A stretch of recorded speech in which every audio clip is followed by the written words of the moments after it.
तो बीजेपी का संकल्प पत्र कितनी जीत दिला सकता है, चलिए इस पर बातचीत करते हैं। आज भाजपा अपना घोषणा पत्र जारी करने वाली है, यानी अपनी मैनिफेस्टो जारी करने वाली है। 2 साल का पुराना बोनस भाजपा दे सकती है। कई तरह की जानकारी अब निकलकर सामने आ रही है कि कौन कौन से बिंदु जो हैं वो घोषणा पत्र में शामिल हो सकते हैं। आपको बता दें कि केंद्रीय गृह मंत्री अमित शाह आज छत्तीसगढ़ के दौरे पर हैं और इस दौरान वो बीजेपी का मैनिफेस्टो जो है वो जारी कर सकते हैं। और जो जानकारी निकलकर सामने आ रही है कि इस मैनिफेस्टो में कौन कौन से बिंदु शामिल हो सकते हैं, उसकी भी जानकारी लगातार आपको IBC 24 बता रहा है। आज लगभग 2 बजे बीजेपी कार्यालय से मैनिफेस्टो जारी किया जाएगा, घोषणा की जाएगी और क्या क्या उसमें हो सकता है, इस पर डिटेल जानकारी के साथ हमारे सीनियर रिपोर्टर राजेश मिश्रा इस वक्त हमारे साथ जुड़ रहे हैं। राजेश, अब सभी की नजर है, देखिए कांग्रेस ने कई बिंदुओं का ऐलान कर दिया, लेकिन अब सभी की नजर है कि बीजेपी क्या ऐलान करती है, बीजेपी अपने घोषणा पत्र में किन बिंदुओं को शामिल करते हैं। कई जानकारी सामने आ रही है, लेकिन डिटेल जानकारी आपसे जानना चाहेंगे।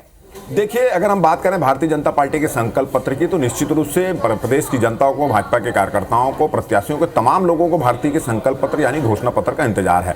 कल कांकेर में प्रधानमंत्री नरेंद्र मोदी की सभा हुई थी और उस सभा में प्रधानमंत्री नरेंद्र मोदी ने एक तरह से इशारा कर दिया था कि भारतीय जनता पार्टी के घोषणा पत्र में क्या कुछ होने वाला है। उन्होंने कहा था कि किसानों के लिए, आदिवासियों के लिए, वनवासियों के लिए, महिलाओं के लिए, युवाओं के लिए बहुत कुछ होगा और इसके साथ साथ गौ सेवा जो भारतीय जनता पार्टी करते आई है उसमें भी कुछ विस्तार किया जाएगा। तो हमारे पास जो जानकारी मिल रही है उसमें यह पता चला है कि भारतीय जनता पार्टी आज के जो घोषणा पत्र जारी करने वाली, उसमें किसानों को 3000 रुपए का धान का समर्थन पूर्ण देने की घोषणा यहां पर कर सकती है। इसके अलावा मध्य प्रदेश में जो महिला लाडली योजना चल रही है, उसी तरह की कोई योजना लाकर महिलाओं को 1500 रुपए तक देने की घोषणा कर सकती है। गाय की सेवा को लेकर कुछ विस्तार किया जा सकता है, गाय को लेकर भी कुछ बड़ी योजना यहां पर ला सकती है। और साथ ही साथ कल प्रधानमंत्री नरेंद्र मोदी ने जो कांकेर में सभा हुई थी उसमें यह कहा था कि अब छत्तीसगढ़ की बोली भाषा, मातृभाषा में भी पढ़ाई की जाएगी, यानी कि छत्तीसगढ़ी भाषा में पढ़ाई करके लोग इंजीनियर, डॉक्टर बन सकते हैं, गांव देहात के लोग भी बन सकते हैं। तो इस तरह की महत्वपूर्ण घोषणाएं यहां पर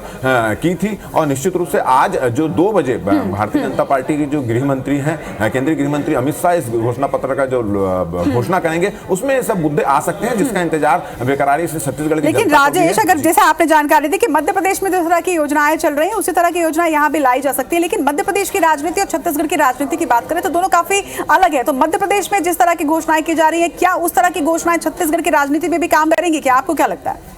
देखिए, मैंने आपको पहले ही बताया था कि जो मध्य प्रदेश में लाडली योजना चल रही उसी तर्ज पर छत्तीसगढ़ की महिलाओं के लिए यहाँ पर भारतीय जनता पार्टी कुछ घोषणा ला सकती है, कुछ योजना ला सकती है। निश्चित रूप से भारतीय जनता पार्टी की राजनीति में धान, किसान, मजदूर और गरीब का बहुत ध्यान दिया जाता है। और पिछली अगर बात करें पिछले विधानसभा चुनाव की, तो कांग्रेस का जो घोषणा पत्र था वो उनको जीत तक, सत्ता तक पहुंचाने में उसकी काफी महत्वपूर्ण भूमिका थी। और यही वजह है कि आज भारतीय जनता पार्टी और कांग्रेस दोनों ही अपने घोषणा पत्र पर विशेष ध्यान दे रही है। 3-4 दिन चुनाव को बचे हुए प्रथम चरण के, और उसके बावजूद भी दोनों ही पार्टियों ने अपना घोषणा पत्र जारी नहीं किया। मगर अब कुछ देर बाद ही केंद्रीय गृह मंत्री अमित शाह कुशाभाऊ ठाकरे परिसर में प्रेस कॉन्फ्रेंस लेंगे और वहां पर भारतीय जनता पार्टी का संकल्प पत्र जारी करेंगे। बिल्कुल, ये बात बिल्कुल सही है आपने कही कि पिछली बार कांग्रेस की जीत का एक बहुत महत्वपूर्ण रोल जो है वो घोषणा पत्र ने ही अदा किया था और इस बार देखना होगा कि क्या बीजेपी के लिए घोषणा पत्र ब्रह्मास्त्र साबित होता है। तमाम बातचीत के लिए आपका बहुत बहुत शुक्रिया राजेश।